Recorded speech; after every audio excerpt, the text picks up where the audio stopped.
have been on the bench long enough to know that people do not walk into court carrying only the charges written on the paper. They bring grief, panic, pressure, and sometimes the kind of pain that changes the entire room before they even speak. Most days, what comes through my courtroom is ordinary. Parking tickets, traffic violations, expired registrations, excuses dressed up as explanations. But every once in a while, someone stands in front of me carrying something much heavier than a fine schedule can measure. That is exactly what happened the morning Michael Chen walked into my courtroom. He was 20 years old, a student, and before he said one word, I could see he was barely keeping himself together. His shirt was wrinkled, his face was pale, and his eyes had that swollen, sleepless look grief leaves on young people who have not yet learned how to hide it. The clerk handed me the file.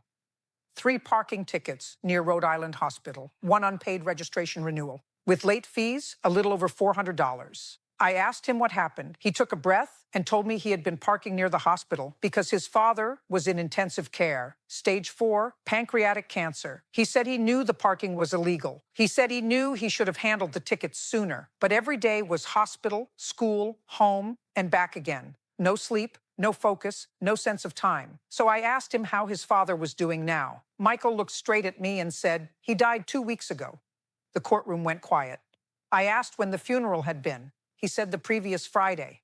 I asked how old he was. 20. 20 years old and standing in court trying to explain parking tickets while carrying the shock of burying his father. I asked him to tell me about his father. He said his father came to this country from China at 18, worked in restaurants for years, saved enough to open a small takeout place called Golden Dragon, and then spent his life working brutal hours so Michael and his mother could have a better one. Michael told me he was pre-med. He wanted to become a doctor because of the compassion shown to his father in the hospital. This was not a kid trying to manipulate a judge with tears. This was a grieving son, still trying to become someone useful. Now, let me be clear. A courtroom is not group therapy. Tears are not a legal defense. People perform in court every day. I know the difference between theater and pain. Michael Chen was not performing. He was exhausted, grieving, and trying not to come apart in public.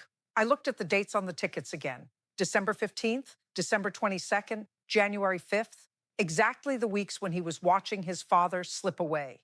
By the letter of the law, yes, the tickets were valid, fine. But judges are not paid to be cash registers. We are paid to exercise judgment. Why do parking rules exist? Safety, access, order, good. But if a judge cannot tell the difference between an entitled driver ignoring signs for convenience and a son trying to get to his father's bedside, then that judge has no business wearing a robe. So I told him the truth. I said, "You were not joyriding. You were not trying to cheat the system. You were trying to be where a son is supposed to be when his father is dying." Then I dismissed every ticket, not reduced, not delayed, dismissed. For a second, he just stared at me. Then the tears came, real tears, the kind that arrive when somebody has been bracing for another official blow, and instead, here's mercy. I stepped down from the bench and hugged him. I told him his father would be proud of him. I told him to become the doctor he wanted to be. The entire courtroom stood up. Every person in that room. My clerk was crying. The court officer was wiping his eyes. Michael turned, saw all those strangers standing with him in that moment, and understood that his grief had been recognized. Not pitied, recognized. A few weeks later, he came back to see me. He looked steadier and more present. He brought a white box from his family's restaurant. His mother had made his father's special dumplings and wanted me to have some. That nearly undid me. Here was a family shattered by loss, still finding a way to be generous. He told me something had changed after that day in court. He had been failing classes, angry, unable to focus. But that one moment of mercy reminded him there were still decent people in the world. He got his grades back up. He stayed in school.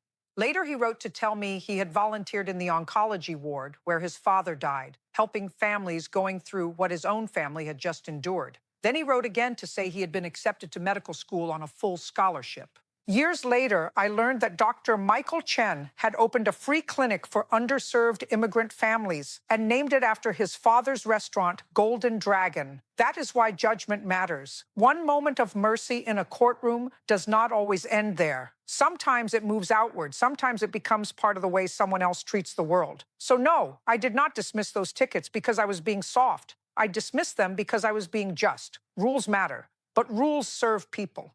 People do not exist to serve rules. Michael Chen did not need punishment. He needed room to grieve without being invoiced for it. That is what I gave him. And I would do it again tomorrow, because the law is supposed to have a spine, yes, but it is also supposed to have a brain. And on that morning, the brain knew exactly what justice required.